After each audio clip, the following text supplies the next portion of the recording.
Hello, everybody. Hello, hello, hello. Greetings, welcome, and all of the like. Hope everyone is doing well. And welcome to a special stream.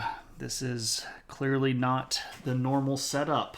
This doesn't have a globe, and it doesn't have weird little social media things. So, what are we to do? Well, we are here to talk about the history of Middle Earth. This stream is something that I think a lot of people have been waiting on and hoping for, and I know for a fact that a lot of people have been asking for it since, well, months ago. So, no typey space either. Oh yes, well, see, I sneaked the typey space in right here. So this is actually the typey space. And I went and downloaded a fancy Middle Earth kind of typey thing or font. So yeah, what you see below me is actually the typey space. It's just well hidden. So welcome. I hope everybody is doing all right. It's going to be a fun one. And I guess I should start by explaining how exactly I came to be such a sort of Tolkien nerd or fan of Tolkien's work. When I was very young, in the third grade, I used to go to the school library. I went to a sort of a rural school in southern Mississippi, and I would check out books that the librarian did not necessarily think that I should be for someone my age. Not necessarily that the content was, sketchy or adult, but that it should not be something so perhaps high grade level for someone my age. And I got a little bit of guff sometimes from the school librarian, so I ended up getting my mom to take me to the Hattiesburg Public Library.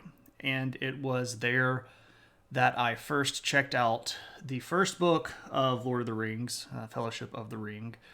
That was the summer of my third grade year, and I fell in love with it. I absolutely came to love Lord of the Rings.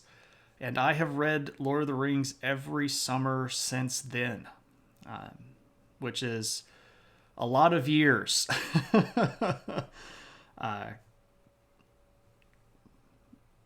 I'm 37, so I think I was 9 at that point. So I've read Lord of the Rings probably 25 or 26 times. And by the time I got to high school, I had already read The Hobbit, but I had not read any of the other stuff that Tolkien had ever written.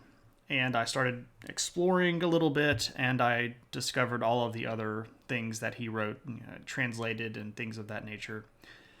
And that's when I first read the Silmarillion. I read the Silmarillion for the first time when I was in high school. Either a freshman or a sophomore in high school.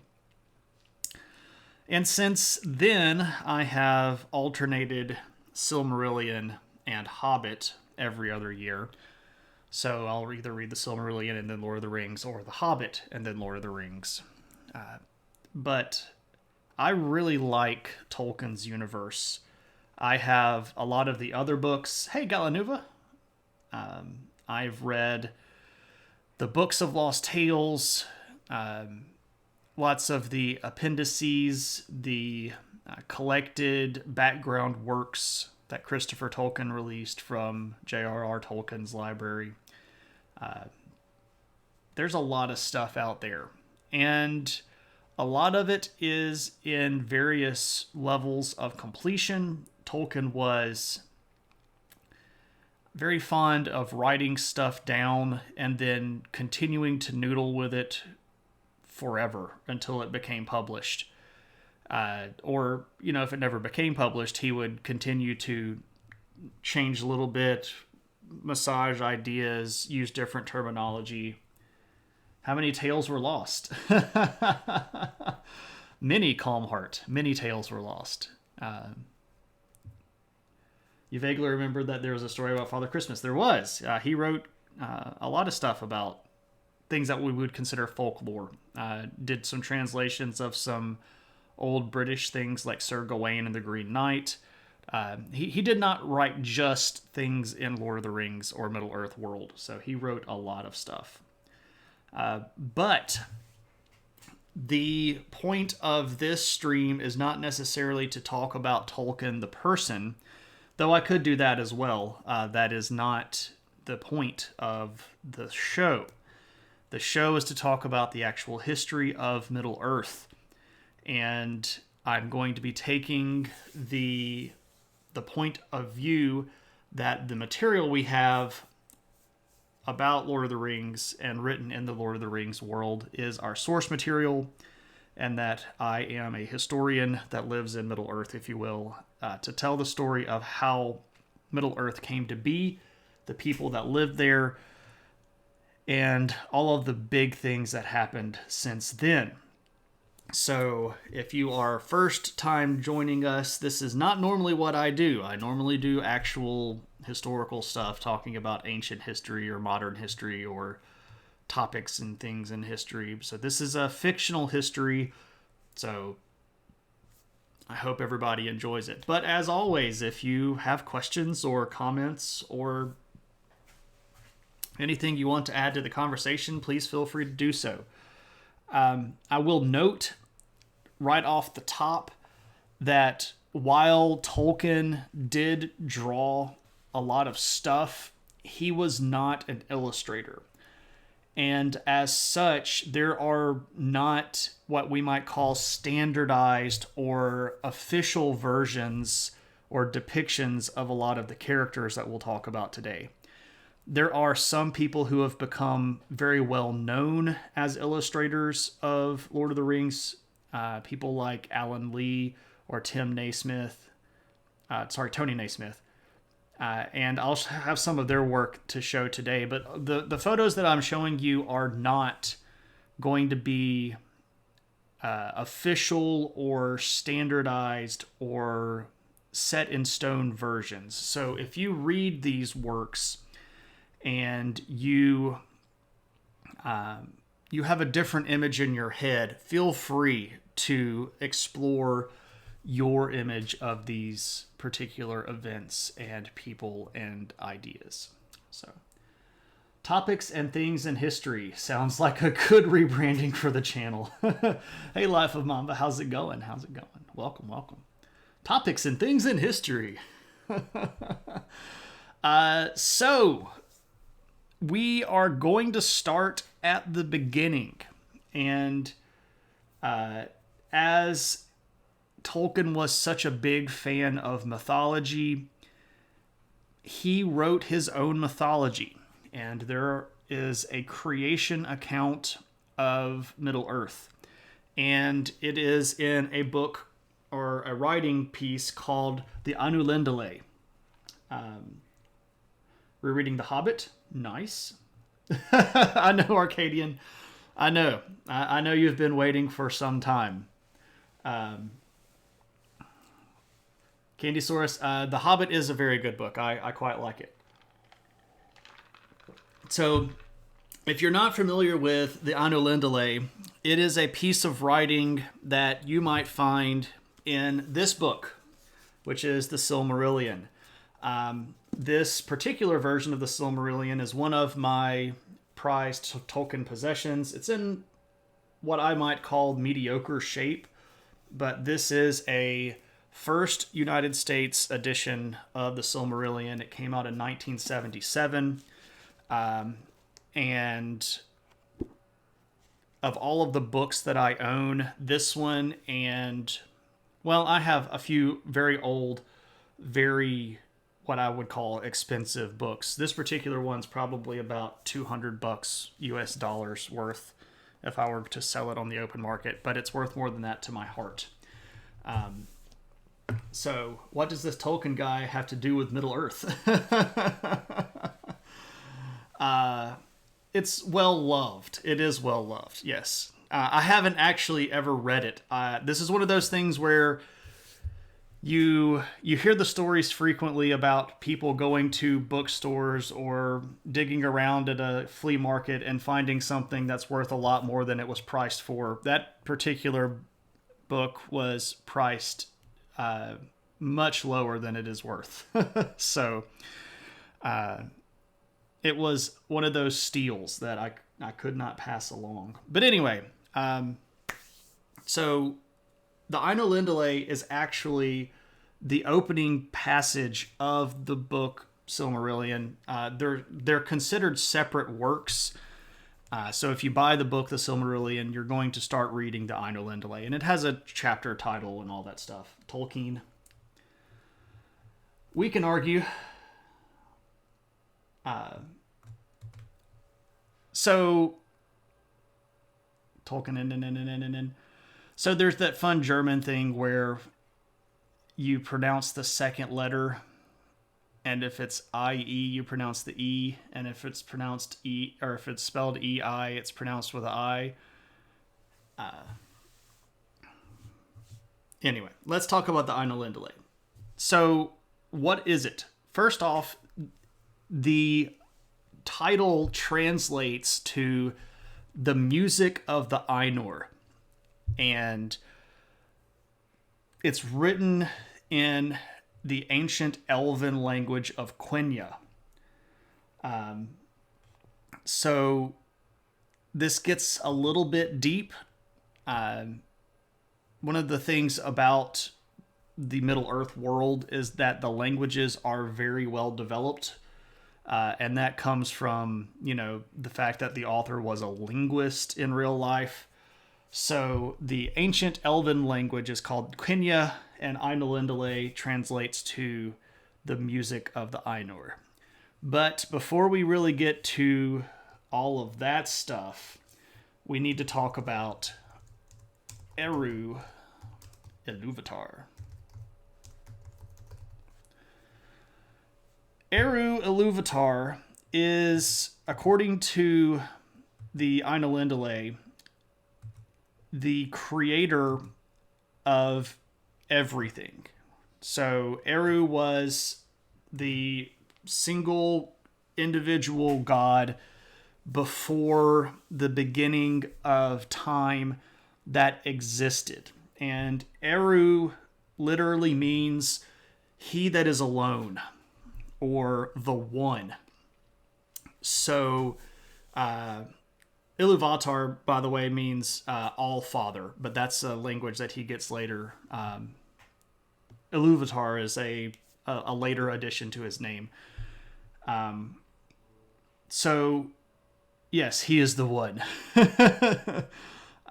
Eru is the creator of all of this stuff, and he is the only being in the cosmology of Middle Earth that has the possession and the use of something called the secret fire.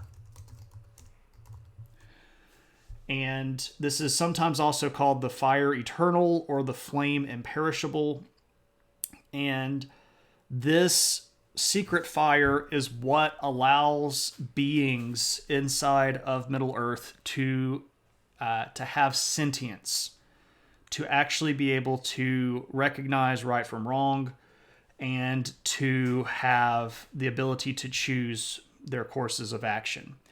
And Eru can bestow the secret fire upon things that he created or things that other Ainur created, but he has the sole discretionary power to decide how the secret fire gets doled out. And he is the only being in creation that exists. Well, he's actually outside of creation because he created creation. He's the only being in the universe that can wield the secret fire and use it to bestow sentience. And this is an important concept because that's going to come back in later on. So Eru exists in a location that is sort of outside of space and time called the Timeless Halls. And this is not necessarily like a Judeo-Christian concept of heaven. It's more like a timeless and limitless void that prior to all of his creation, Eru occupied. And this is his abode. It has neither time nor concept. Eru, it should be noted, is referred to as a he, but that's mostly because, as it's explained in the story later on, the elves who are learning all of these stories could not comprehend Eru, and so the other Ainur had to explain things in a way that the elves would get. So they gave a gender to Eru.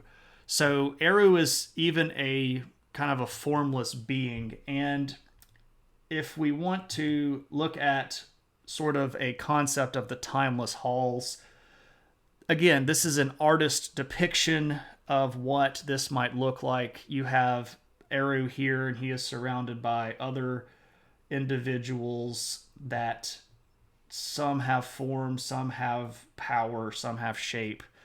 But Eru could also theoretically be looking like this, and this is a Ted Naismith image. Again, Ted Naismith is and I've called him 3 different T names now. I think I called him Todd, and then I called him Tony, but it's Ted, and I can't remember why I keep forgetting his name. But anyway, Ted Naismith, he's a very popular Lord of the Rings author.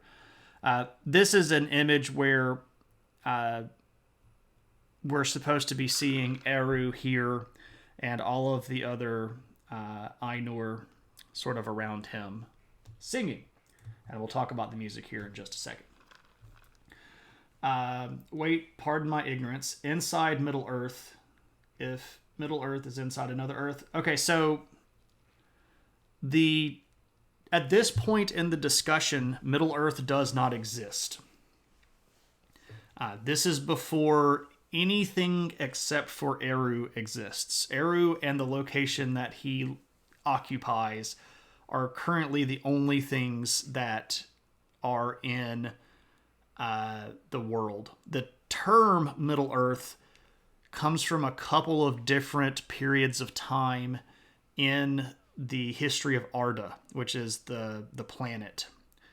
At one point, Arda is more like a flattened disc with a sea that goes in a big circle called the Encircling Seas, and Middle Earth is literally a single piece of land in the middle of Arda. But at various points in time, Eru or the gods reshape the foundations of the planet and then move stuff around and separate pieces of land, and at a later point turn it into a globe.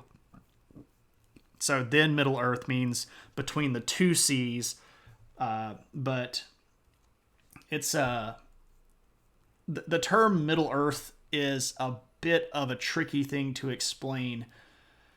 By the time we get to the Lord of the Rings stuff, where we are, actually talking about people like Frodo and Sam and all of that stuff, Middle Earth means the land between the easternmost lands and the uttermost west.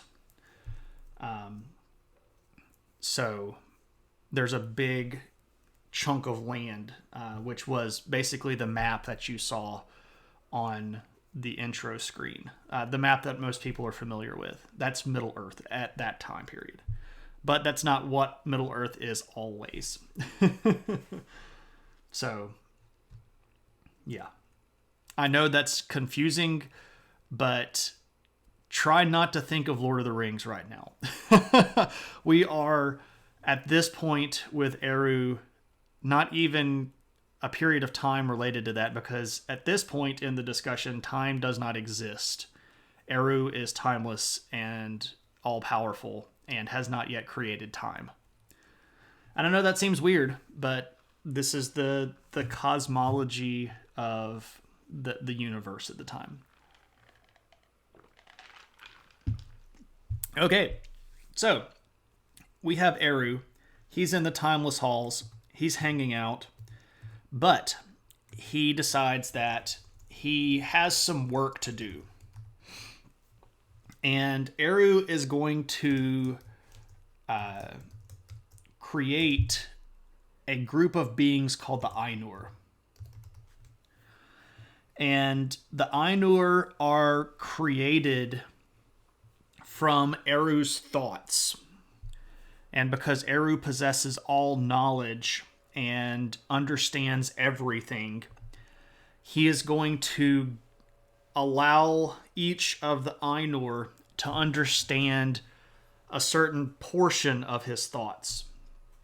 And these are going to basically be the aspects of the different Ainur.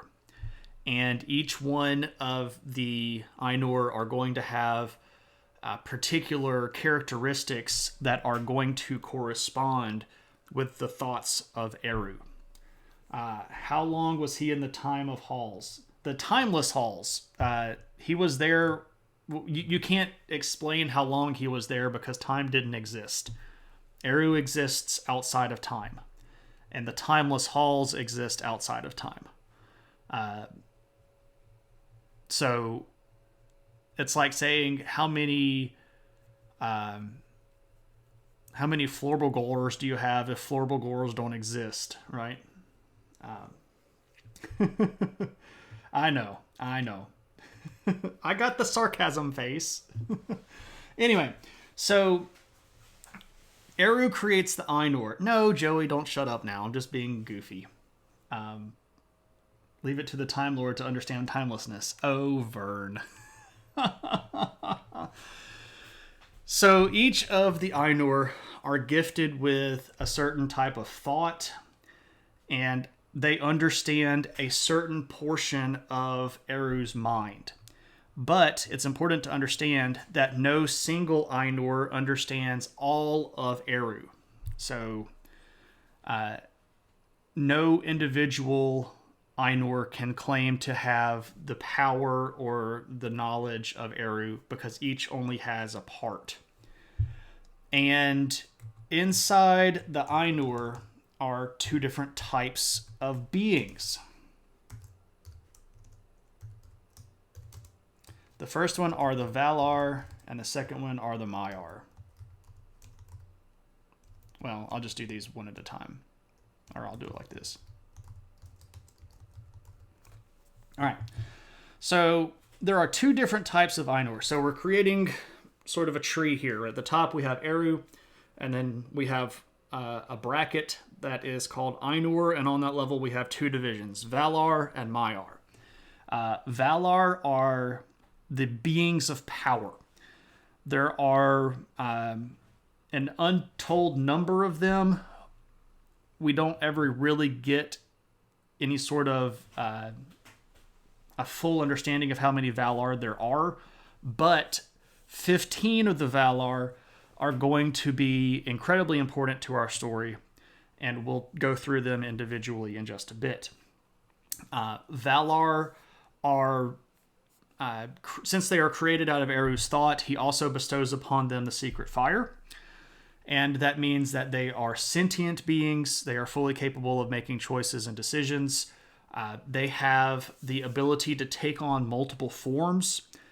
The Valar are not technically gendered beings. Now, they show up as gendered beings once they take physical form inside of creation.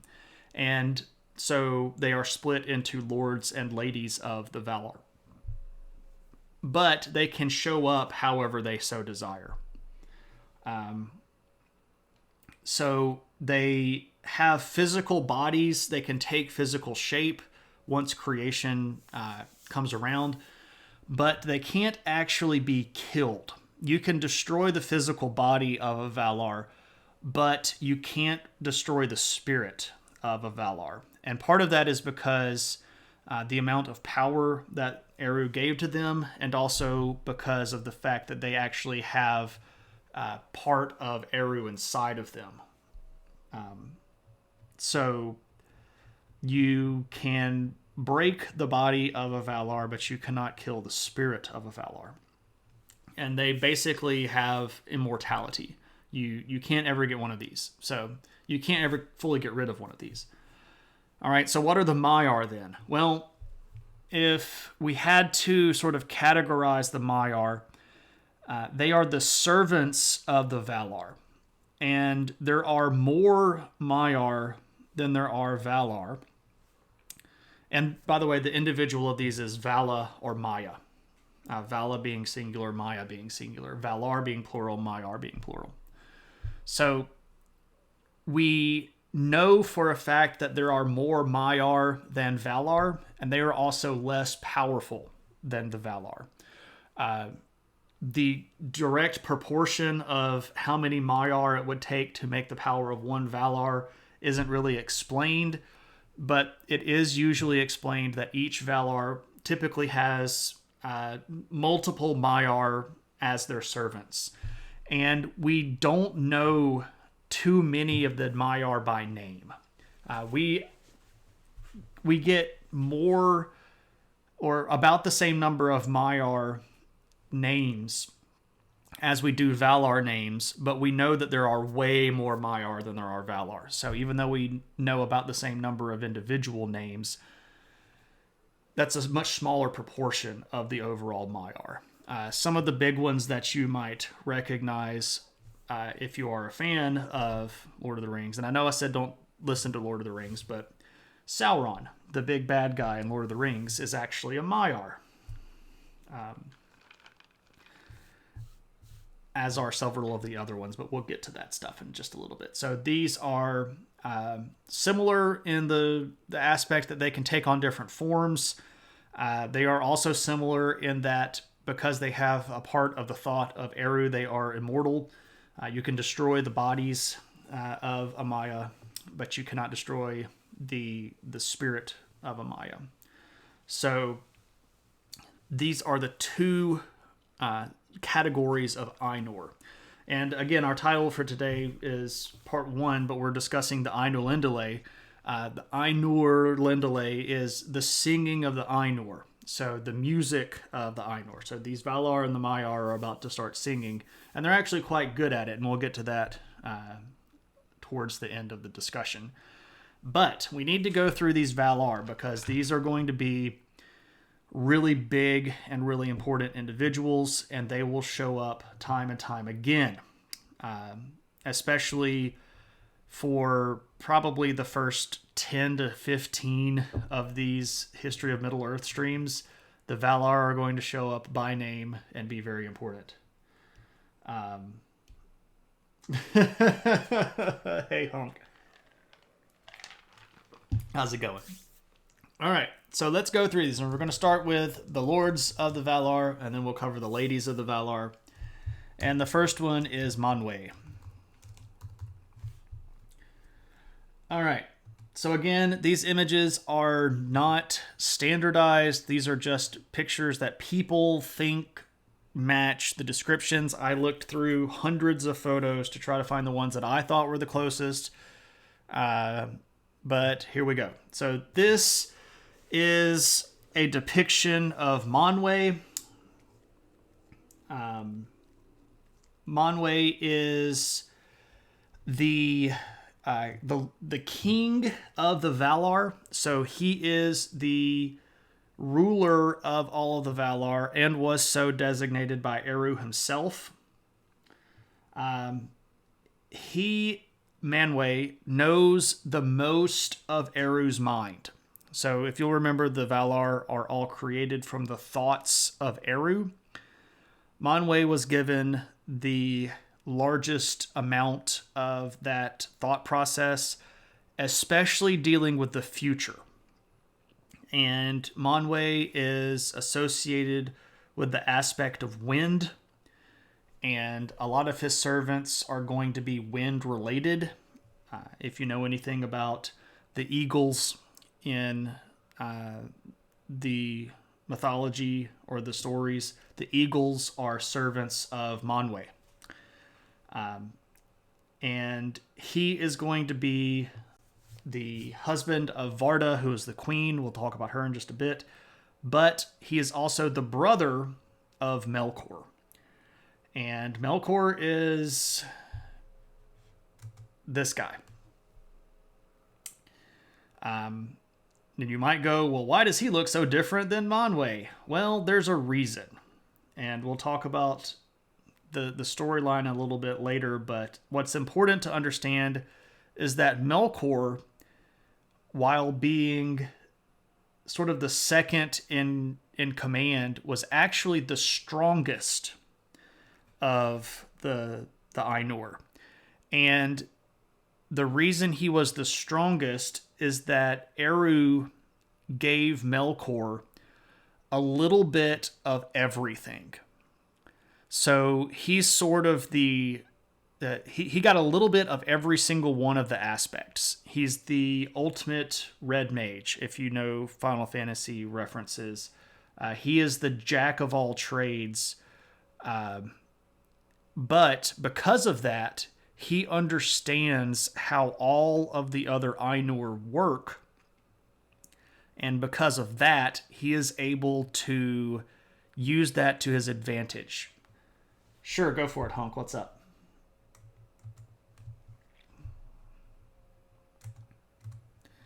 So this is Melkor. And by the way, a lot of these Ainur have other names. Like Manwe has another name called Sulimo, and we'll talk about that a little bit later on. Is Melkor in the Marvel or the DC universe? Neither. Are they all good guys? Well, they all start off that way. Let me just leave it at that for the moment. All of the Ainur start off as good, and they live with Eru in peace at the beginning. It doesn't stay that way. Okay, so Melkor, again, he doesn't have an individual aspect. He has a little bit of all of the other aspects. He is the most powerful of the Valar. He is the brother of Manwe. And above everything, Melkor desires the secret fire. He wants to be able to control the flame imperishable. And that is an incredibly important concept to remember, because we will talk about Melkor a lot. This guy becomes a bit of an issue. All right. So next in power is a guy named Ulmo. Ulmo is the Lord of the Waters, and he is frequently referred to as the King of the Seas or the King of the Rivers. He is a free-spirited, very powerful individual. He does not have a mate. There are three of the Ainur that do not have mated opposites. Melkor does not have a mate. Ulmo does not have a mate. Tickle me, Ulmo. Poor Ulmo. It's not because he doesn't desire one. It's he's not sad that he doesn't have a mate. He is a mover, and he doesn't want to be tied down. He enjoys having the ability to come and go as he pleases. And this is explained very similar to the tides. The tides rise and fall of their own. And the water comes from the sky and comes out of the ground. It acts on its own will. You can mate Melkor if you want to. I don't know if I would approve of that, though. All right, so that's Ulmo. I should have pasted their names on top of the images. because I'm going to have to switch back and forth to show you their names. All the single valor. All the single valor. All the single valor. Oh, man. This is great. Aule. Aule is associated with the earth and what is inside the earth and what is under the earth. And he is frequently referred to as the Lord of Smiths, here meaning like blacksmith or silversmith. So he is the Lord of Smiths, and he is married to Yavanna. This particular image that I'm showing you here is an important part of a later story, and I'll show you this image again almost certainly later on. All right, so there's Aule, and I'm sure that everybody's remembering all of these names and taking notes, right? The next, Holy Hephaestus. Well, yeah, very similar. And let's remind ourselves that as a linguist, one of the things that our author has going for him is exposure to a lot of old writings. Well, he's not playing whack-a-mole. He's technically playing whack-a-dwarf, but we'll get there. Will this be on the test? Perhaps. All right. Orome. By the way, nobody actually has to take notes. You do not want the note-taking flashbacks in my college history classes, so no, I'm just going to say I forget everything 5 minutes after you say it. Okay, that works. It's all in my brain. Okay, so this is Orome. And Orome is associated with forests and trees, and he is referred to as Lord of the Hunt. We see him here killing a big spidery thing on his great horse. He's going to be a pretty big guy. You have your own copy of Silmarillion? Okay, cool. A lot of this stuff is also in the portion of the Silmarillion called the Valaquenta. He's a Chad. Well, no, we haven't really got to the Chad yet. Well, if there is one, it's Tulkas, but we're getting there. Anyway, he is the brother of Nessa, the husband of Vanna, and all of these pairings make sense when you look at them in pairs. And we'll come back to this stuff as it becomes appropriate. All right, this guy sitting on his throne before a weeping petitioner. This is Mandos.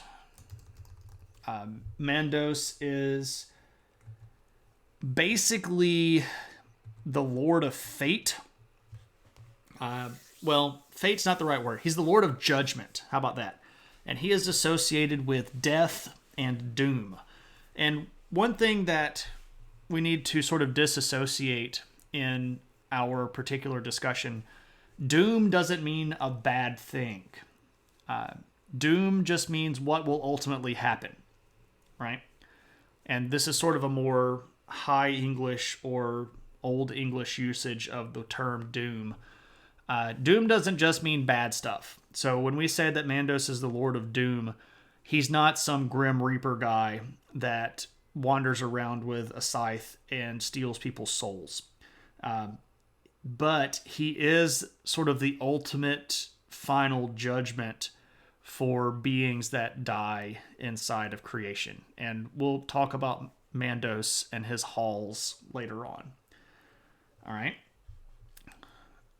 Fate is a less charged word. Yeah, fate is... But see, fate has its own sort of connotations that people run towards.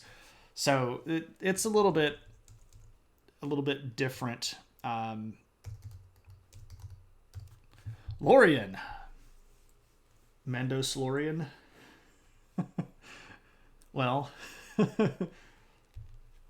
perhaps.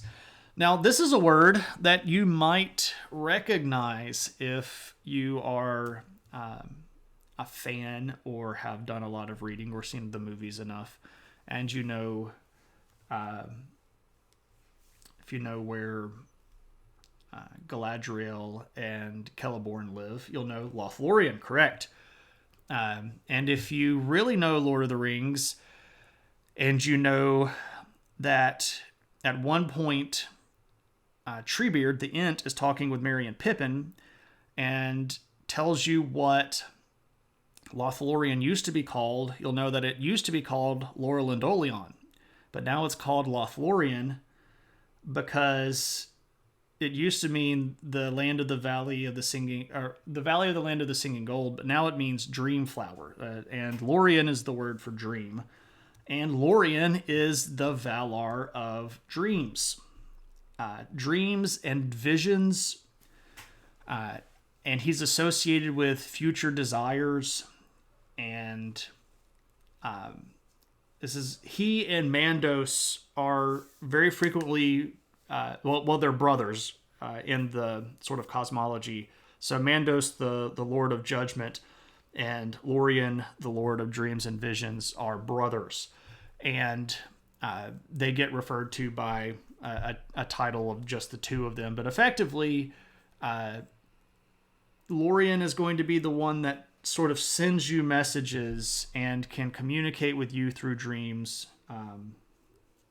Lord of doot. Yeah, I got you. I have nieces and nephews, and I cannot tell you how many times I've heard Baby Shark. So they're sort of like... You shall have camels, horses, an armed escort, provisions, desert vehicles, and tanks. You're welcome.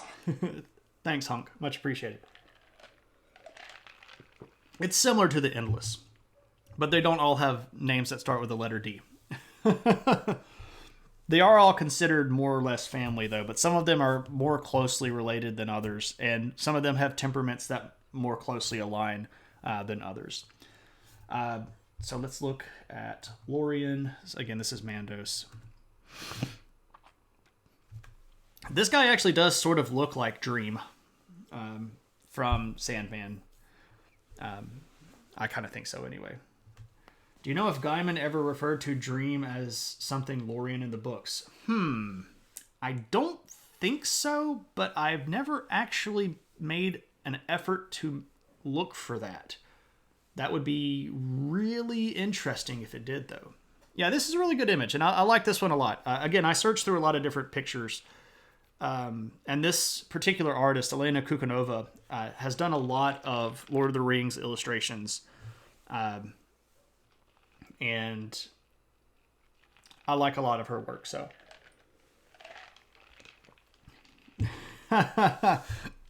There is no test, so you don't have to worry about it. So somebody mentioned a Chad. And if there is a Chad in the Valar, it's Tulkas. But I don't really like the term Chad because I don't know. It gets into that whole subculture on Reddit, and I don't want to start talking about that because Twitch has recently made a lot of those words not cool for Twitch. Anyway, Tulkas. Tulkas is the official champion of the Valar. So when they need somebody to be fought or they need a battle to be won, Tulkas is the guy that goes off to do the fighting. And he is associated with fighting and wrestling. He's sort of the Hercules of the group. And he is the husband of Nessa. Vern, I'll let you use your Google powers on that one, my friend. All right, so those are the lords. Let's talk about the ladies. And the queen of the Valar is Varda. And she has lots of names. But she is the wife of Manwë. And she is considered to be the queen of the Valar because of that. So he's the king and she's the queen. And she's associated with stars and light. And if you know anything about later writings, you may have heard of Elbereth, which is a password that Sam gives to Frodo in the Tower of Cirith Ungol to make sure that Frodo knows that it's Sam, because no orc would ever say that name. So Varda is the Lady of Light, and she is associated with stars, and she is very highly respected by the elves, especially. So Varda, really cool. All right. The next one is, if I had to admit, probably one of my favorite. If I had to pick favorites, Yavanna has to be one of them. So this is Yavanna. Yavanna is the goddess associated with fertility and fruit and blossoms and spring. She is the Lady of the Earth. And she is the sister of Vanna, and she is mated or married to Aule, who is the god of the earth. Yavanna is really cool. She does a lot of really, really neat stuff, and I'm excited to talk about her in future streams. She does a lot when it comes to actually building Middle-earth. All right. So if she's one of my favorite, this one might be my favorite. Nienna. Nienna is, and this is something that you don't see in a lot of other cosmologies, she is the goddess of sorrow, and she is frequently called the Lady of Mercy. And she is very frequently shown crying. And to have an entire sort of power part of your world being overseen by a Valar, like, just let me ask you this, like, how many of you all know any other cosmology or mythology or pantheon that has a goddess of crying or a goddess of sorrow or mercy? Mercy, you might find some, but Nienna is sort of unique. And the reason I like her a lot is because a lot of the events that happen inside of the later events in the universe, like, so it from the point of the creation of Earth inside of this cosmos all the way through the end of the Lord of the Rings, so much of the actual events come because of Nienna. She is an underrated but an essential part of Lord of the Rings history, and I would honestly be interested to ask you all, the viewing audience, if any of you have ever heard of Nienna before, because she's a big deal. But I don't think she gets much love in the cosmology.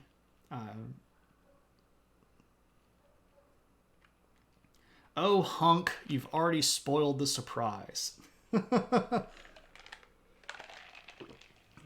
But now is as good a time of any to let everybody in on the surprise. I mentioned a surprise in the stream announcement.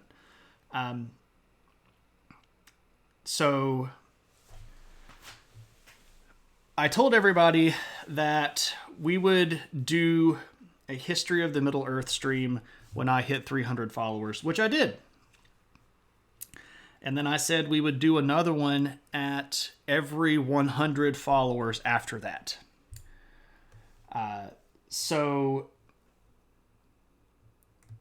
I recognize how long that's going to take, because I'm now at 326 followers, and I suspect that it's going to take a while for that to roll its way up. However, I felt like this was probably going to go over well, and that might be me being a little bit egotistical, but I felt like it might be something that people want to help happen faster. So if you go down into the channel points redemption area, why are you asking for the adventure hat in in the Lord of the Rings stream? I don't know what I would tell you. I've never done an adventure in Lord of the Rings. Hunk, I don't know what I don't know what I'm supposed to do with that.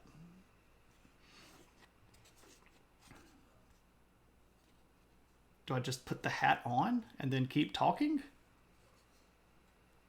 Well, you tell me what I'm supposed to do. Anyway, if you look below you, and you click the little adventure hat icon, you can find the little option to contribute to a goal. And that goal is 150,000 channel points. And I know that's big, but it's big for a reason. Because this takes me a while to do. I have to coordinate. Dun dun dun. Dun dun dun dun dun. Thanks, Meat Wizard 114, and welcome to the adventure. So I'll just wear the hat for a bit. How about that? Yes, this is going to be a VOD, Daria. I'm going to save all of this stuff. He puts the hat on, or he gets the hose again. Okay, so yes. Anyway, I'm now at 327 followers, and thank you.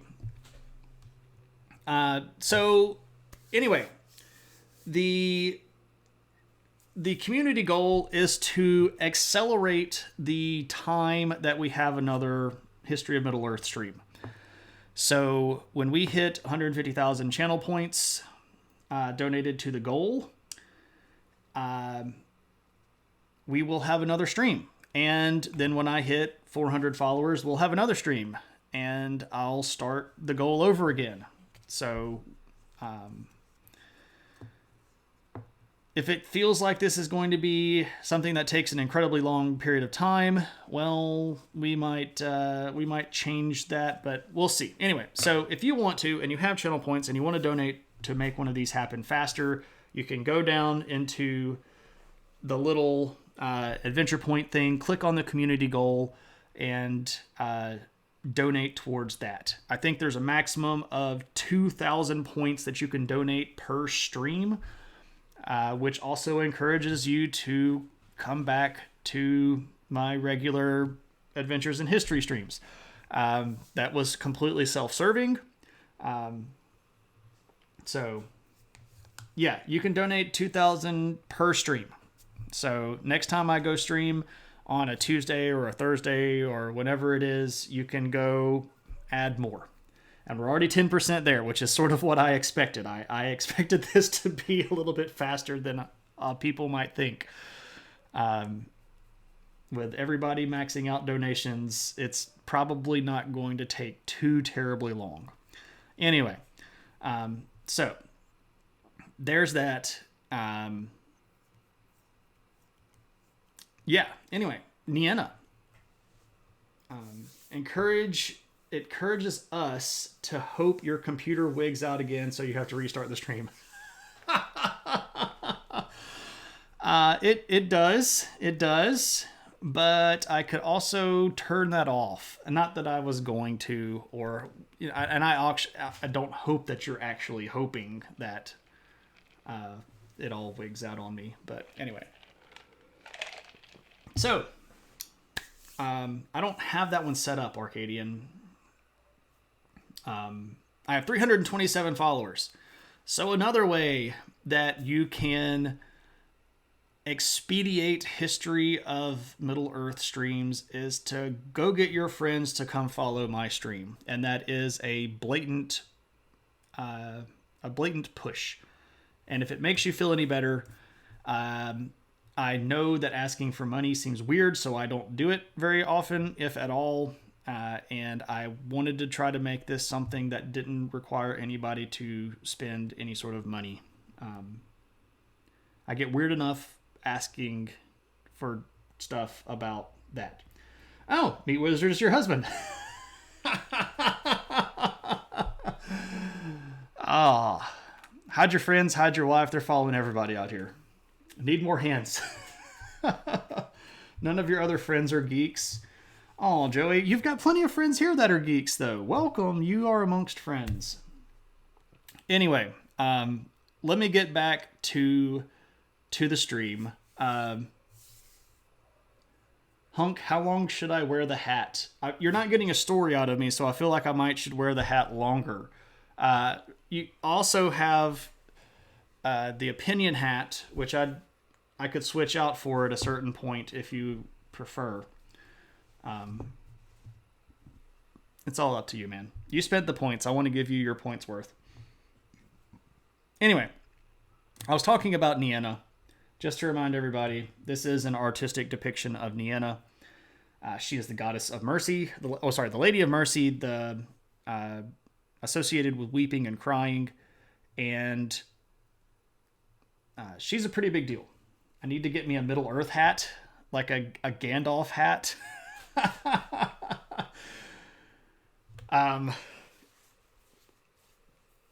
Well, I'll be honest and tell you that friend of the stream, Becca and the Bear, tried really, really hard to convince me to cosplay this stream and dress up like I was from Middle-earth. But the problem about that was she mentioned it like last week, and cosplaying takes a lot of time and effort, and I don't want to go to a store right now, just as a point. Smart people listen to Becca.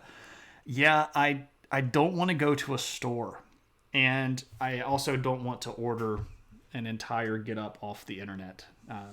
Ordering clothes off the internet is like rolling dice. You never really know what you're going to end up with. All right, so there's Nienna. Probably my favorite of the Valar. Pretty cool. Let's talk about Este. Este is the Lady of Healing and the Lady of Rest. And she is associated with health and peace. So when you see Este, she is very frequently shown in these kind of picturesque locations where it looks like you could have a good rest, where you could have a good layout by the pond, see some birds. You got the doves of peace in there, right? Lady of Siesta. There we go. Are you an elf, a dwarf, a hobbit, or a man? That's a great question, David, and I do not know. You're going to be sexy Gandalf instead of a cosplay costume?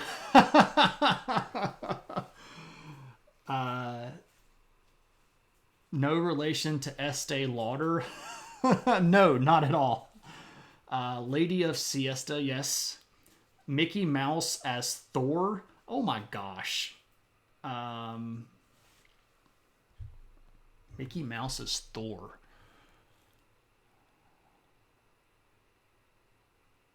Well, this would be so much easier if Thor had a catchphrase.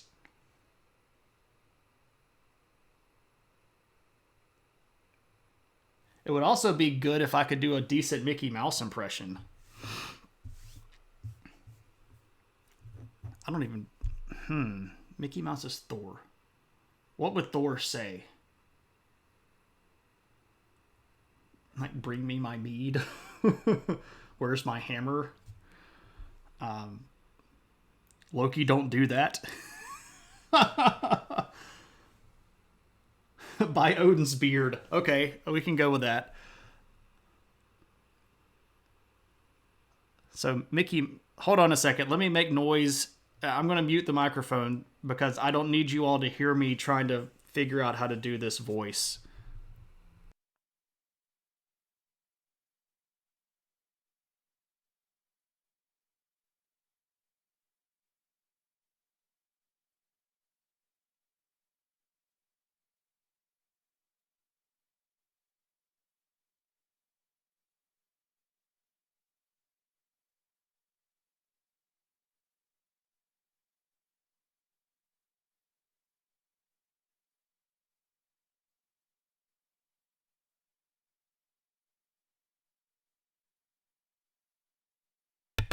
By Odin's beard?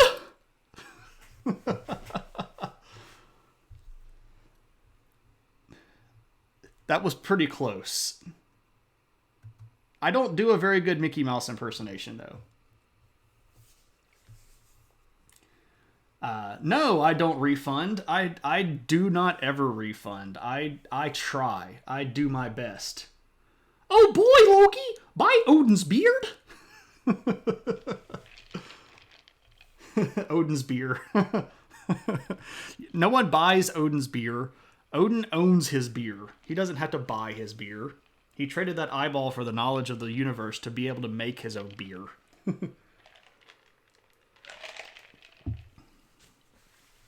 Oh, you serious?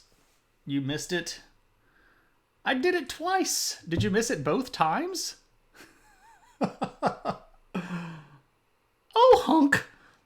Go buy me a beer. Okay, there you go. There's enough.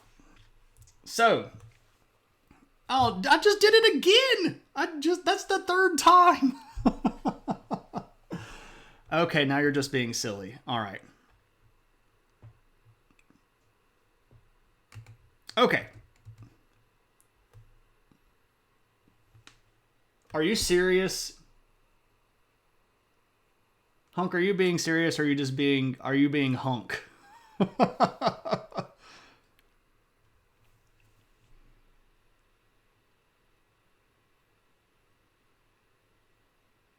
Someone clip it? Oh yeah, somebody go to the clips.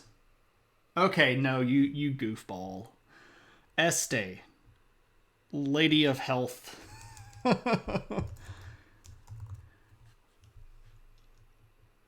Feels like a Loki thing to do. It does. It does.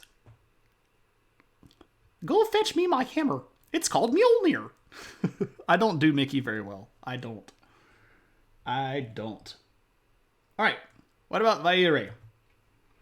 So this is Este. Vaire is the Lady of Fate. And this is one of the reasons why skip. There we go. One of the reasons why I did not want to call Mandos the Lord of Fate is because Vaire is much more associated with actually the concept of fate, because she is the Lady of Weaving. And you can see here that she has the threads. She is the wife of Mandos. Mandos, of course, being the Lord of Doom and Judgment. So Vaire being the Lady of Weaving is associated with the fate of living beings. All right. Vaire. There's also Vana. Vana is a neat goddess. They're not technically goddesses. They're Valar. Vana is an interesting Valar. She is the queen of flowers. And she is associated with living things, especially plants and animals. And she is referred to as the ever young. And when she walks, flowers spring up at her feet. So she's the goddess of growth and beauty and springtime and all of that stuff. Not meat goddess, no. Neat, she is neat. She's interesting. She is the sister of Yavanna, which makes sense because Yavanna, of course, is the goddess of the earth. So springtime, earth go together. There we go. And she is the wife of Orome, who is the Lord of the Hunt. So her name looks like this, Vanna. All right, the last of the Ainur that we will talk about is Nessa. She is the dancer and is associated with quickness and speed and all things that are fast. And when she runs, she very frequently runs in the presence of deer. And there are deer sort of following in her wake because she can outrun them. She's also sort of associated with hospitality. And this is a very Nordic thing. I saw somebody mention that these are Nordic deities. Well, she is perhaps one of the most Nordic deities of the group because she is the wife of Tulkas, who is the champion of the gods, the fighter, and Nessa is very frequently seen in the feasting hall of Tulkas serving drinks. So that's a very Nordic kind of concept there. Is there a mead goddess? If there was one, it would be Nessa. But it doesn't have any effect on her because she's the fastest of all of the Valar. All right. So there are all of the Ainur. Well, not all of the Ainur. They're all of the 15 Valar that are important. And they will all come back up in future streams, and we will talk about them a lot more as we go on. And I'll mention who these people are, and these Ainur are again as we get there. So let's actually talk about the music. So Eru, first off, uses his thought. Again, this is Eru, who is the creator of everything. Eru, using his thought, decides that he will create the Ainur. So he makes the Valar and he makes the Maiar. And then he decides that he's going to teach them music. And music is really, really interesting in this cosmology because it has a certain power to it. And the music that the Ainur are going to sing and make is even more special because of their nature, because they are powerful and because they are holders of the secret fire and because they're being led by Eru. Their music has the power of creation. And so Eru teaches all of the Ainur how to make music, and then he sort of lets them go. And he's like, okay, go make music and go learn how to make music and draw from the thoughts and the aspects that I have given you and find complementary themes of the music. So find groups that you can make music with. And it's during this time that Melkor decides that he doesn't need to participate with the larger group of the Ainur. Melkor decides that he had mastered music first, and that he had mastered it more deeply than any of the other Ainur. And so he looked down on them and thought that they were not as bright as he was or as gifted as he was. And so he went off to sort of his own little area by himself. And he spent a lot of time on his own, working on his own music. And his music that he made was different in theme and timbre and tone than all of the other Ainur. He kind of was like a lead singer almost, but he didn't need the band. He could go off on his own and make his own music. I don't know why I adopted a British accent there. It was a very bad British accent. But at a certain point, once all of the Ainur have had a chance to make friends with each other and adopt different structural patterns of their music, Eru calls all of them together, including Melkor, He gets them all together and he goes, okay, check it out. We're going to make a theme of music together, and all of us are going to participate, and I'm going to lead this music. All right. So they start what's called the first theme. And all right, so the first theme of music. Eru is guiding all of the music. The Ainur are recognizing parts of this theme. As Eru gets to a part, they go, "Oh, that's like the part where I'm supposed to come in." And because they have part of Eru's mind, they can see how their music fits into the overall sort of orchestra playing, and they make all of this beautiful music together until Melkor.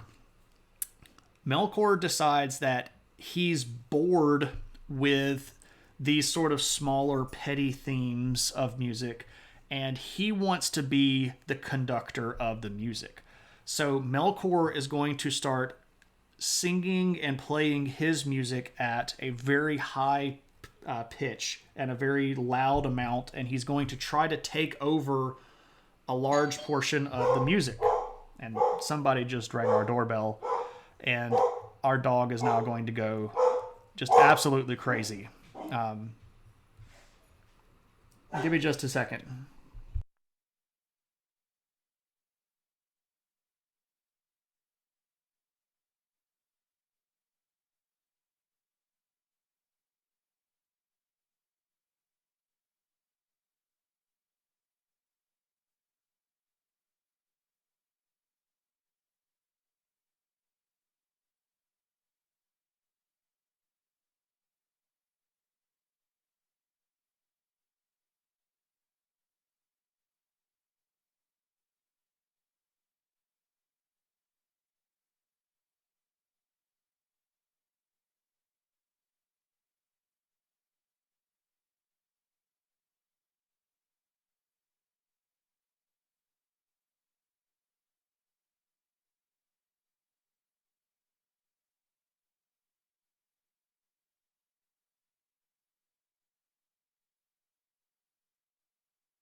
Alrighty, sorry about that.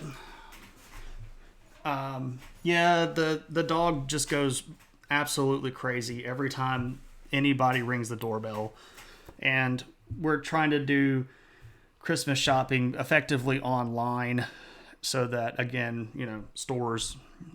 But anyway, I apologize for that. The dog does not know how to handle herself, and the doorbell rings all the time, and no one ever invades. It's Melkor at the door. If it were, I would not have answered. Anyway, first theme.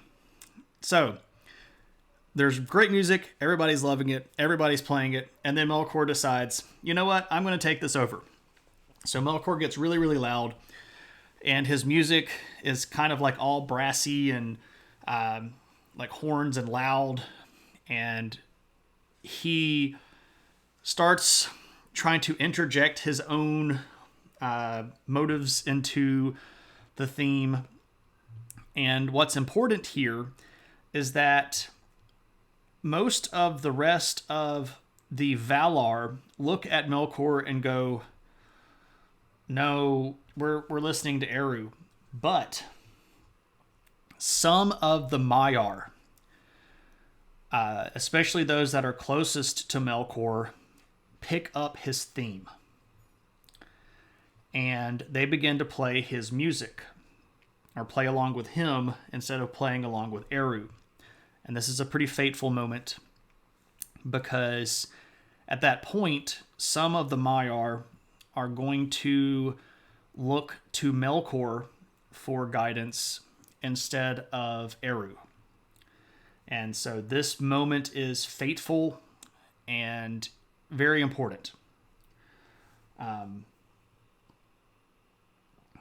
Oh yeah, I mean it's not sad. It's mildly annoying that every time the doorbell rings, it's just bah, bah, bah, bah, bah. Melkor decides to drop the first ever guitar riff into the blues. Feeling like a biblical fall here. Well, sorta. Very, very close to that theme, for sure. Oh, and now people want to see the puppy. Oh, goodness. Let me call the puppy. Hold on.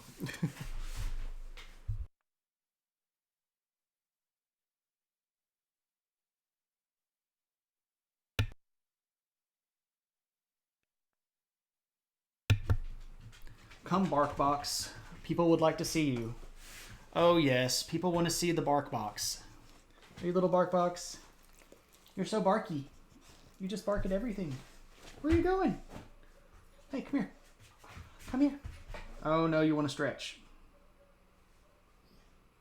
Come here. Come here. Hey.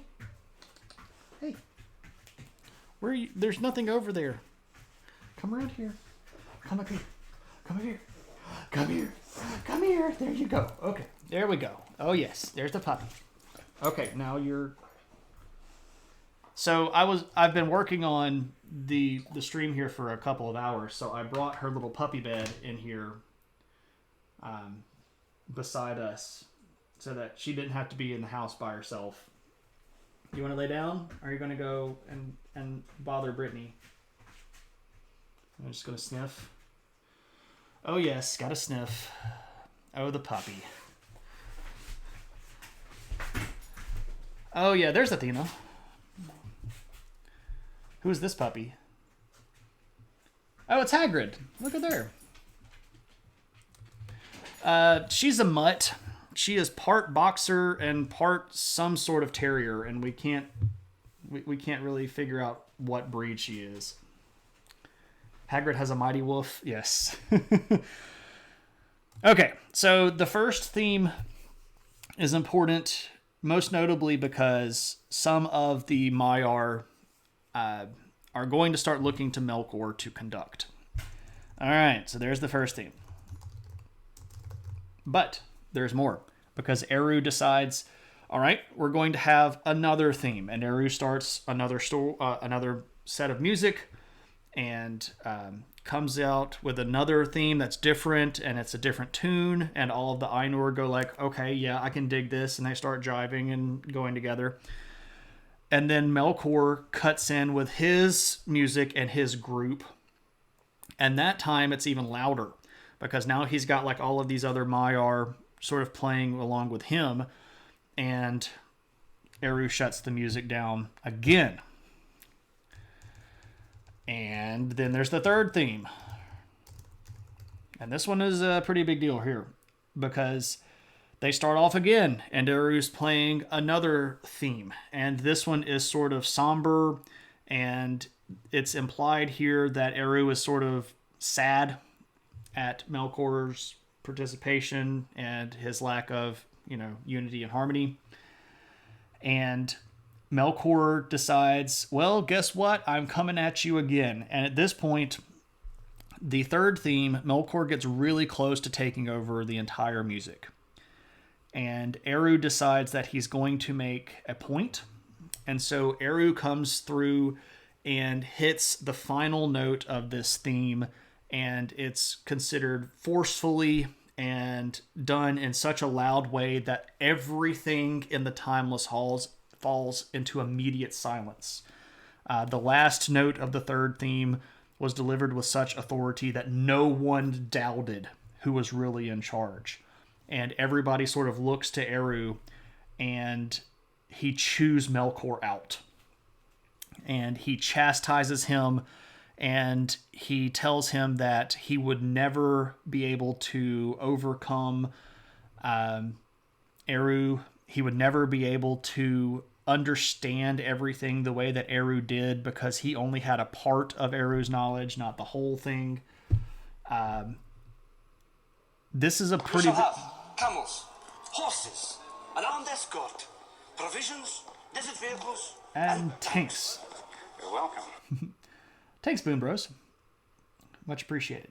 Yeah, this isn't what we practiced. This is right. This was not the music that we practiced.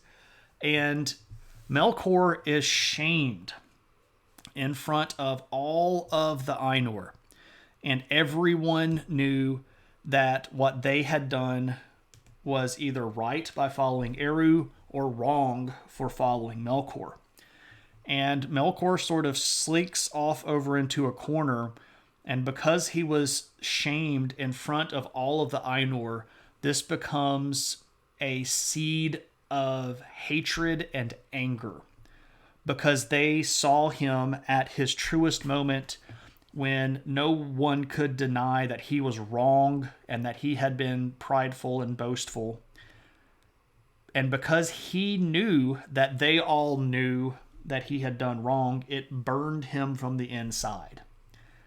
How Morningstar of him. Yeah, exactly. Like, dang shame. Dang shame. Exactly.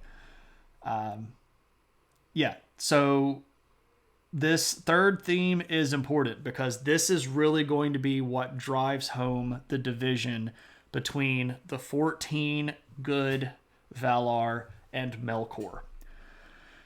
Because Melkor is going to be a bit salty about this whole thing. So, Eru's not done. He calls the Ainur together, both the Valar and the Maiar, and he shows them a vision. And he shows them what their music had created. Because remember, they are powerful beings, they are effectively gods, they're immortal, and because they have the power of Eru in them, their music was actually creating. And this is a revelation. Eru reveals to the Ainur what they're singing and what their music had created. And he shows them basically the blueprint of the universe. He shows them the heavens and the earth and the land. And he shows them, trees and flowers and animals and rivers and lakes. And all of the Ainur just immediately recognize that Eru was the guy. Because Eru points out, as he's revealing this image to them, where Melkor's disharmony showed up. And he shows that not only did Melkor's harmony play a part in the creation, but it played a part that Eru already knew about. So before the music even started, Eru knew that Melkor was going to do this, and he planned for it ahead of time, and he incorporated Melkor's disharmony into the creation of the universe. So while things are beautiful, there is also that kind of sadness and disharmony of death. And while there is gentle rain, there are also storms. And while there is heat, there is also out of control wildfire. But it's all part of the larger creation event. And outside of the universe, looking into the universe, the Ainur are just blown away at the power of Eru. So Melkor was the Leroy Jenkins of the Ainur.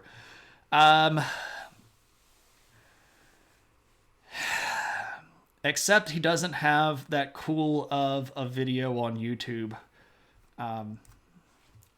And I actually learned that the very famous Leroy Jenkins video on YouTube was staged, and it makes me sad. Yes, they get to see horses and elephants. And what is most beautiful to them is that Eru shows them his children, the children of Iluvatar. And again, This is a sort of a nickname of Eru, and it means the father of all. Yeah, Galanuva, Leroy Jenkins was staged. The one that they released is actually like the third or fourth take. It hurts me. Anyway, so Eru, the All-Father, reveals to the Ainur elves and men. And elves and men came about in the third theme. And when the Ainur see elves and men who are the children of Iluvatar, the children of all, the children of the All-Father, they go, "This is the coolest stuff ever. Our music, with Eru's guidance, created these beings." And Eru tells the Ainur, "These are going to be my children, and because they are my children, they will have the secret fire in them. They will be living sentient beings. They will live on this earth." And man, are the Ainur just completely blown away by this. And it's at this point that Olmo actually makes an appearance. Now, Olmo, again, is the Lord of Waters. And as Eru is sort of revealing all of this stuff about elves and men and earth and water and all of this stuff, Olmo takes to his aspect the fastest. He's the Lord of Water. And he speaks to Manwë, Manwë being the king of the Valar, and he goes, "Look at what our friendship can do," right? "You are the Lord of Wind. I am the Lord of Water. We can make waves and move things across the ocean. We can make rain.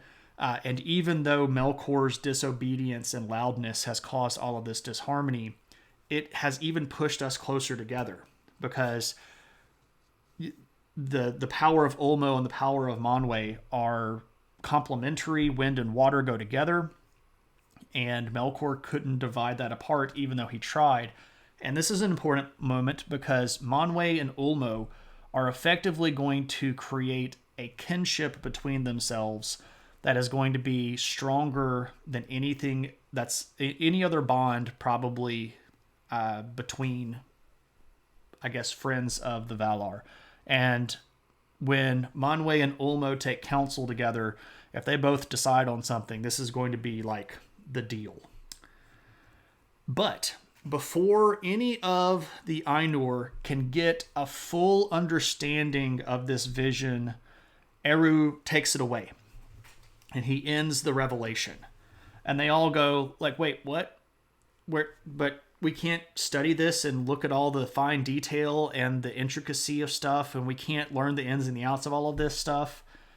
And at that point, Eru gives them a task. And Eru is going to create Ea. Ea is the universe. And at that moment, when Eru creates Ea, he creates the universe, but it's basically like he creates a giant bucket of Legos. And he showed them the revelation of their music, which was like the instructions of the Legos. And then he created the Legos, and then he also created time. You were watching that, right? So Ea is the universe.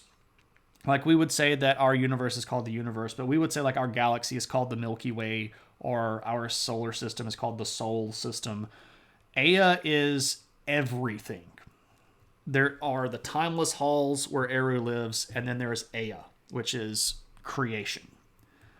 And creation was only partly formed, but at that point, time started.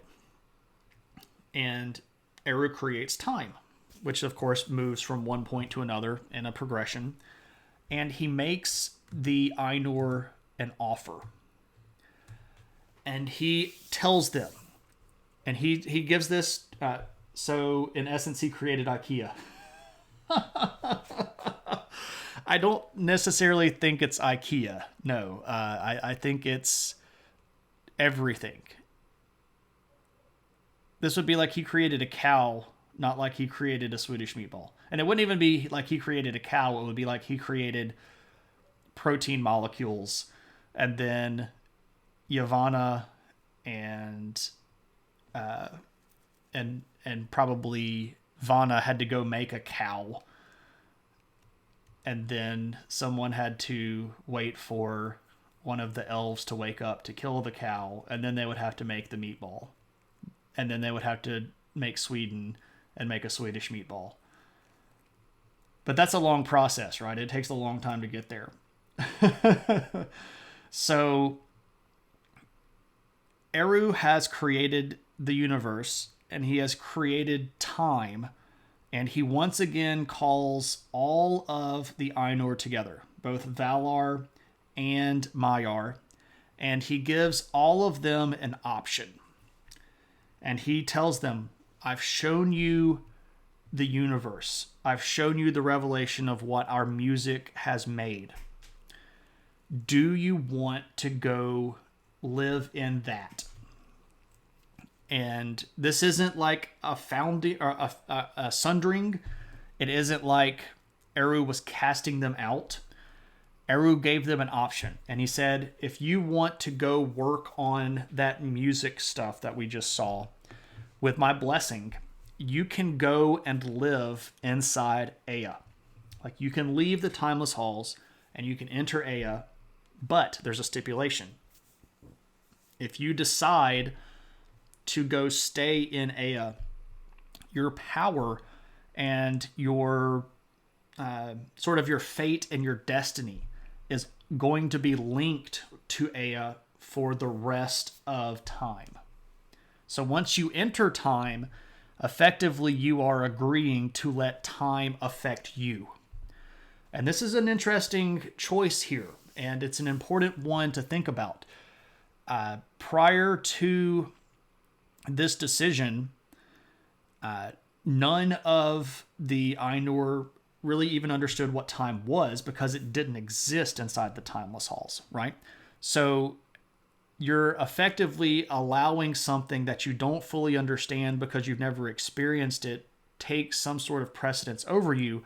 And they talk to Eru, and he goes, this is not a bad thing. It's going to happen one way or the other. The question is, because I have set this rolling, do you want to be part of it, or do you want to hang out here in the timeless halls with me for basically eternity? And 15 of the Valar, the 15 that we just went over, and a lot of the Maiar decide that they're going to go down to Ea. And at this point, there is an important moment in time. And I do say in time because when they enter Ea, they find out that it is effectively empty. And they have within them the power to create stuff, but nothing had really been created yet. So what Eru is giving them is this task, and this task is to build the universe based on the blueprint that we made when we did our singing. And Melkor is going to see this as his deal. Like, he's going to see that this is his in, because the universe at this point was effectively a blank slate, and because he had a little bit of all of the different gifts of the rest of the Valar, he could go create a lot of stuff on his own. And they start to build. And right away, they start building stuff, and the 14 good Valar will build things, and then Melkor will come behind them and spoil it. He'll knock down mountain ranges. He will empty out rivers or lakes, and this is going to bring a lot of conflict. And that is where we're going to end for this first stream, because the next stream is going to be lots of conflict, lots of goings back and forth, lots of creation and destruction. But I wanted to end this one on a happy note with, as they enter Ea, they understand the plan of Eru, and they start making Middle Earth. So at this point, we have gone from nothing to Middle Earth existing. And that's a pretty big feat. We went from literally nothing to the existence of the world. And the world, by the way, is called Arda, which is the world. Cool. All right. So there we go. That was the history of Middle Earth, part 1. From creation, well, I guess to non-existence to creation events. Rank 3 things, the Ainur. Nienna's my favorite. Nienna, probably Ulmo, then Yavanna, if I had to rank them. Ulmo and Yavanna are really, really close, though. They almost tie for second. History of Middle Earth Part 1 makes me think of Middlebrooks. Yeah. Well, this isn't the History of Middle Earth Part 2, assuming then that there is never a Part 1.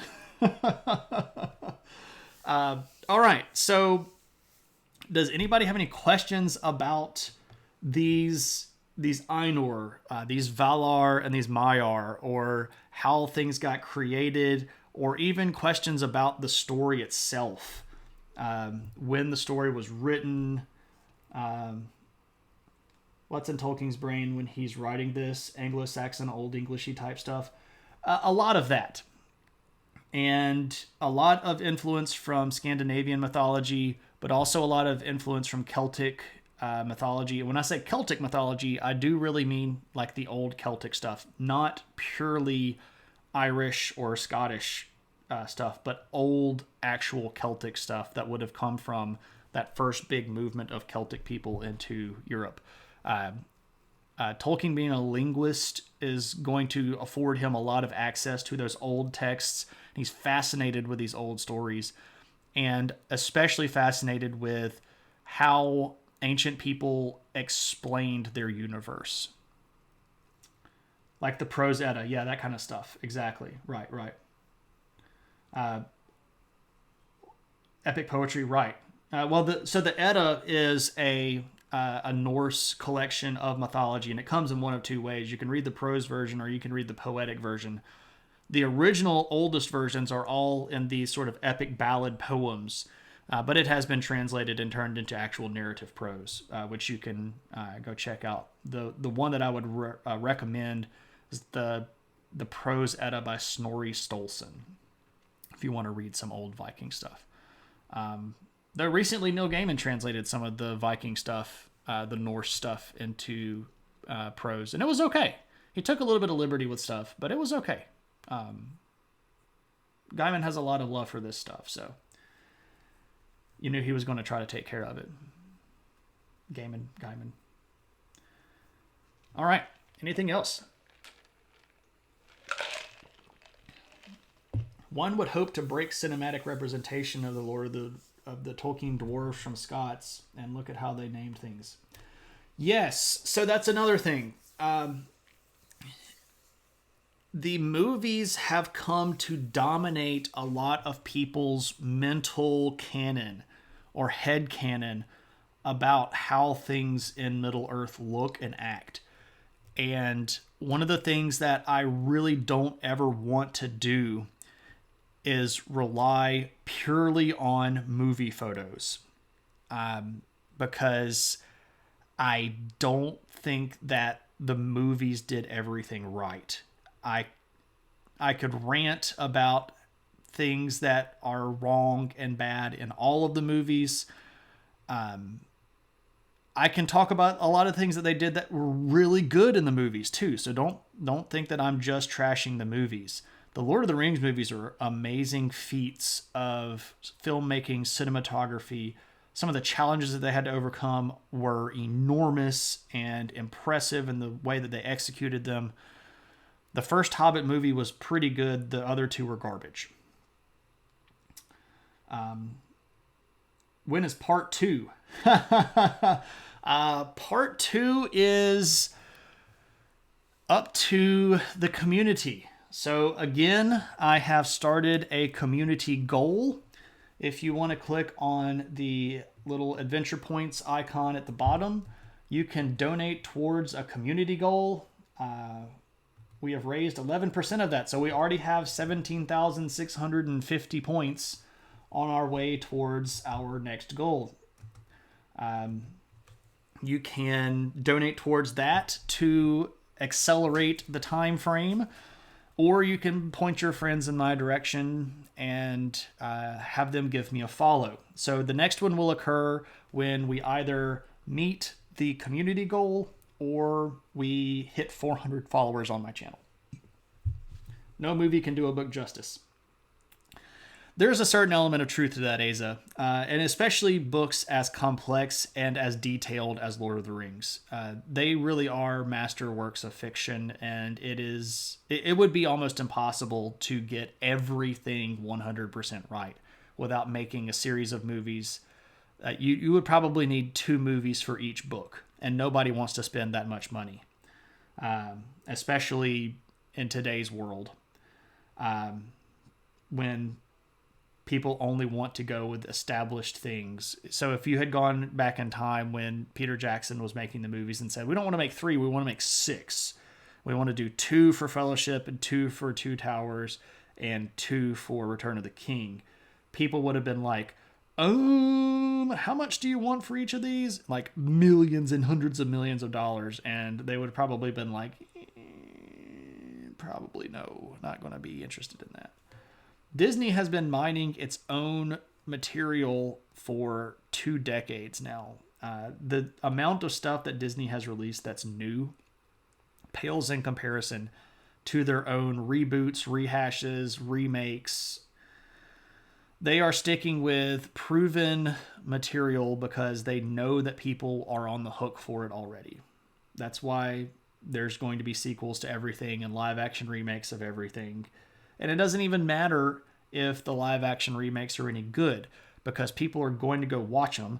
And then if they don't like them, they're going to go, the original one was better. And they're either going to go, buy the DVD or the Blu-ray, which people don't do anymore, or they're going to go buy Disney Plus and watch all the old movies. And Disney's going to get its money one way or the other.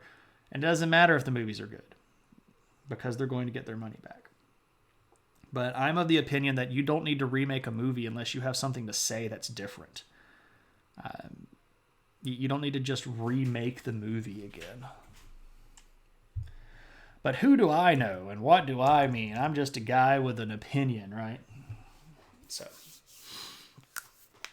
all right, ladies and gents, that was the History of Middle-earth Part 1. I hope it was everything that you dreamed it could be. And I hope that Claire's a Great Mouse Detective remake. Look at the last Lion King remake. Yeah. Anyway, a shot-for-shot remake with just new songs. Arcadian, I'm glad that it was everything that you dreamed it was, or dreamed it could be. All right, let's go see who's around so we can raid somebody. Do I have an opinion on allegory and Tolkien? I can tell you Tolkien's opinion on allegory, and that is allegory is dumb and it should not be looked for. Another one of the fans or fandom worlds that I have is C.S. Lewis. Lewis and Tolkien were both friends. They were both part of a writing group called the Inklings. They had a lot of contact with each other. They read over each other's stuff. Tolkien hated Lion Witch and the Wardrobe stuff because C.S. Lewis went full on in the allegory. And, well, Tolkien thought it was lazy. He thought it was lazy.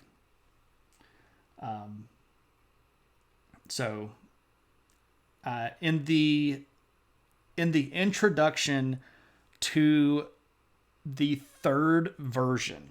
Okay, so there have been multiple versions of Lord of the Rings that got released. So if you read the introduction to the third version, Tolkien goes into a specific, not diatribe, but discussion on how he does not want people to read Lord of the Rings looking for allegory, because he did not mean for it to have allegory in there.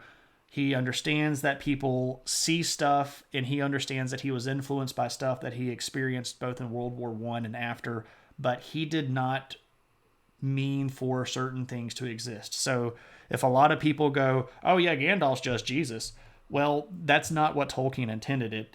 And if you think that that's what Tolkien intended it, he said as much. No, it wasn't. So,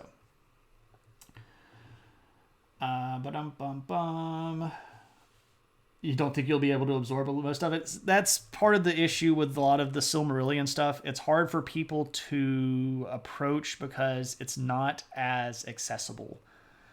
A lot of people have tried to start reading the Silmarillion and they just get thrown off because it's not written in sort of easy fiction style.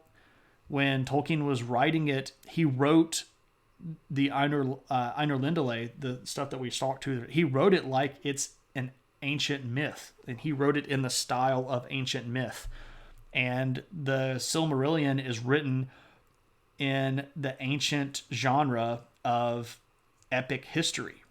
And people, it would be like, could you pick up the book Thucydides' History of the Peloponnesian War and read it from front to back? Some people can, some people can't. Can you pick up the Silmarillion and read it from front to back? Some people can, some people can't. They should have taken the Eagles.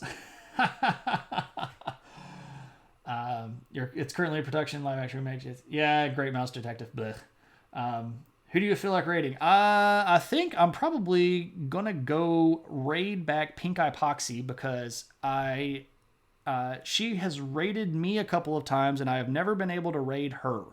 So I think I'm going to return the favor. Yep, Cave Geek. We started at 14:30 Central Standard Time, so we've been going almost 2 hours now.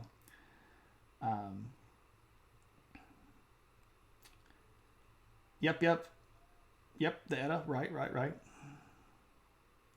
Cave, it'll be on VOD. I posted the announcement. Fly, you fools. Yeah, so all that stuff's written in ancient mythological form, and it's hard to wrap that around a modern fictional genre because it just doesn't line up the right way. There are historical genres that are no longer in vogue that people don't write in, but that's the kind of stuff that Tolkien loved, and when he wrote, he tried to copy that genre style. So that's the plan. Okay, doke. So thank you all for hanging out in the world of Lord of the Rings and Silmarillion and Middle Earth and all of that fun stuff. It has been fun for me. You need more background of literature to understand those pieces. Welp, the only thing that I can tell you is to read them and then compare them. Yes, this was only part one. There will be more sooner or later, and I'll let everybody know when they're coming. So, all right, I'm going to hit this magic raid button. We're going to go raid Pink Eye Poxy, who is a great artist who does oil paintings and charcoal drawings. Really cool, fun, hanging out in the room. So our battle cry is adventure, and if you have them, throw out those adventure hats when we get there. Thank you all for making this happen.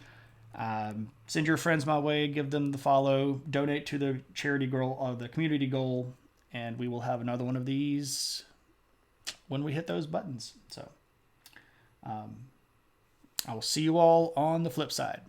Take it easy.